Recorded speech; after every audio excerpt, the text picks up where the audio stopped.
আসসালামু আলাইকুম রহমতুল্লাহ। আপনারা হয়তো অনেকে দেখছেন যে আমি কিছু টাইগার মুরগি এবং দেশি মুরগির ডিম ইনকিউবেটরের ভিতরে দেই। আজকে 21 দিন পরে ডিম থেকে বাচ্চা ফুটে বের হয়েছে আলহামদুলিল্লাহ। তো বাচ্চাগুলোকে ব্রুডিং করার জন্য খাঁচার ভিতরে আমি ব্রোডারটা তৈরি করি। যেহেতু ঠান্ডা পুরোপুরিভাবে কমে নাই, এর জন্য আমি খাঁচার ভিতরে প্রথমে তুষ দেই, অর্থাৎ কাঠের গুঁড়ো। তারপরে তুষের উপরে পাটের বস্তা দিয়ে দিয়েছিলাম যাতে করে ঠান্ডাটা উপরে না উঠে আসে। যেহেতু আমাদের টাইগার মুরগির বাচ্চা, তাই খুবই সতর্কতার সাথে আমাদের কাজগুলো করতে হবে। যেহেতু আমাদের এখানে বাচ্চার সংখ্যা কম, সেজন্য আমরা একটি 60 ওয়াটের বাল্ব, লাল বাল্বগুলো ব্যবহার করেছি। বাচ্চার পরিমাণ অনুযায়ী লাইটের সংখ্যা এবং পাওয়ার কম বেশি হবে। মুরগির বাচ্চা এর আগে কখনো ব্রুডিং করা হয় নাই, তবে কোয়েল পাখির বাচ্চা ব্রুডিং করা হয়েছে।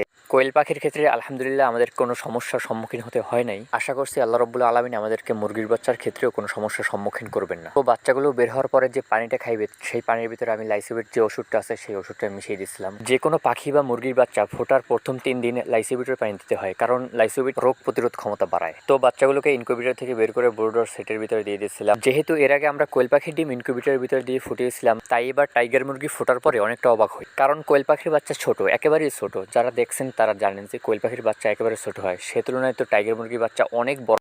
এখানে ডিম দিছিলাম মোট 61 পিস, তার ভিতরে 40 পিসের মতো ফুটছে, বাকিগুলো ফুটে নেই, কারণ সেগুলো অধিকাংশই নষ্ট ডিম ছিল। আর কিছু ডিমের ভিতরে বোরনগুলো মারা গেছে আর্দ্রতা মিটারের সমস্যা থাকার জন্য, যেটা আমি পরে খেয়াল করি। যাই হোক, সবাই আমাদের জন্য দোয়া করবেন যেন আল্লাহ তাআলা আমাদেরকে উত্তম চাষা দান করেন। আসসালামু আলাইকুম রহমতুল্লাহ।